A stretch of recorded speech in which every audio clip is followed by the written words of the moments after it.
हम लोग पढ़ तो लेते हैं, हनुमान चालीसा सबको याद है, पूरी मुख से रटी रटाई है एकदम, पर उसका अर्थ किसी को नहीं पता है। ऊपर से तो सबने पढ़ लिया, सबको पता है, लेकिन उसका अर्थ कभी समझा आपने कि इस पूरी हनुमान चालीसा का क्या अर्थ है, इसमें क्या लिखा है? आप एक जो उसमें पढ़ते होंगे, जो यहाँ पाठ पढ़े, जो यहाँ पाठ पढ़े।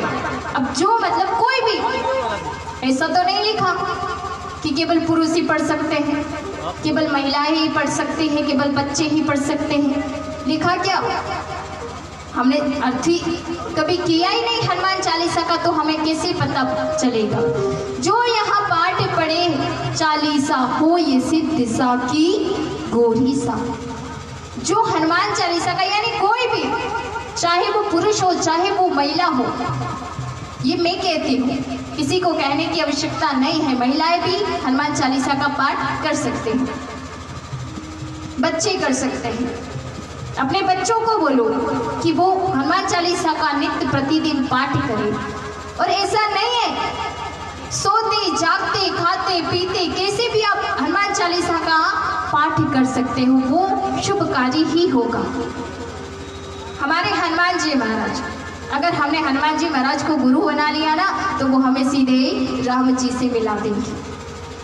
और जिसने हनुमान जी महाराज को गुरु बना लिया, उसे किसी देवताओं की चिंता करने की आवश्यकता नहीं है। आपने हनुमान चालीसा में पढ़ा होगा, और देवता चेतन धरई, हनुमत से ही सर्व सुख करही। लिखा है ना हनुमान चालीसा में। अगर आपने हनुमान जी महाराज को अपना गुरु बना लिया, हनुमान जी महाराज को बना लिया, तो किसी देवताओं की चिंता करने की आवश्यकता नहीं है कि इंद्र की पूजा करे, कि वरुण देवता की पूजा करे, किसी देवता की पूजा करने की आवश्यकता नहीं है। और देवता चिंतन धरई, हनुमत से ही सर्व सुख करे। हनुमान जी महाराज ही सब कुछ कर देते हैं। और वो कैसे हैं हनुमान जी महाराज? अष्ट सिद्धि नव निधि के दाता, असबर दीन जानकी माता। किसने वरदान दिया? कैसे हैं हनुमान जी महाराज? अष्ट सिद्ध नव निधि के दाता। 8 प्रकार की सिद्धियां होती हैं, अणिमा गरिमा, ये जो 8 प्रकार की सिद्धियां होती है, छोटा होना, बड़ा होना, पत्ते पर बैठ जाना, ये भगवान हनुमान जी महाराज ने किया ना रामायण में, सभी सुनते हैं।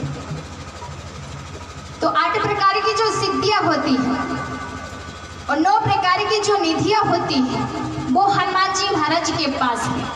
और वो हनुमान जी महाराज की हम अगर सेवा करते, पूजन करते, तो वो हमें मिल सकती है। और यहाँ वरदान किसने दिया है? अष्ट सिद्ध नवनिधि के दाता, अष्ट सिद्ध नवनिधि के दाता। 8 प्रकार की सिद्धियां, अष्ट सिद्ध नवनिधियां, 9 प्रकार की निधियां होती है। और मैया सीता ने यहाँ वरदान दिया है कि आप इसको किसी को भी दे सकते हो। और हमारे हनुमान जी महाराज, देखो एक बात ये भी है ना कि हम जैसे किसी बड़े अच्छे, जैसे कोई बड़े लोग होते हैं, अब उनके यहाँ पर असिस्टेंट रहते हैं। अब कोई असिस्टेंट, अगर हमें बड़े लोगों से मिलने जाना होता है, तो जो असिस्टेंट बैठा रहता है, अगर उससे हमारी अच्छी जान पहचान है, तो वो पहले ही नंबर लगा देता है कि नहीं लगा देता,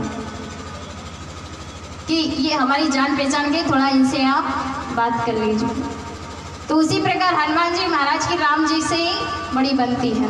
तो अगर हमने हनुमान जी महाराज को मना लिया, तो राम जी महाराज तक हम पहुंच सकते हैं। अच्छा एक बात बताइए, कौन कौन हनुमान जी महाराज को मानते हैं? सभी लोग, महिलाएं भी मानती हैं, खैर पुरुष तो मानते ही हैं सभी भाई लोग। तो एक बार से भी प्रेम से जयकारा लगाओ, बोलो हनुमान जी महाराज की। अब कम से कम भगवान हनुमान जी महाराज के आप लोग भक्त हैं, तो कम से कम थोड़ा तो आवाज आना चाहिए ना उनके नाम पे। बोलो हनुमान जी महाराज की। हनुमान जी महाराज ने बड़े सुंदर सुंदर कार्य किए हैं। आपको पता है कैसा कार्य?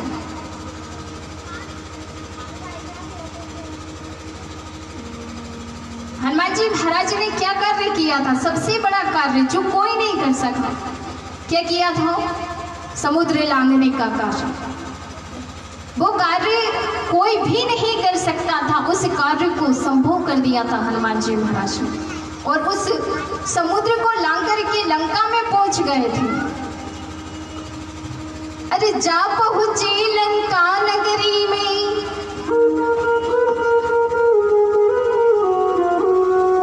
जा पहुंचे लंका नगरी में सागर लांघ के। हनुमान जी महाराज ही एक ऐसे थे जो समुद्र को पार करके लंका नगरी में चले गए थे। कैसे गए थे? आपकी हमारी तरह चुप बैठकर दौड़ी ना गए थे।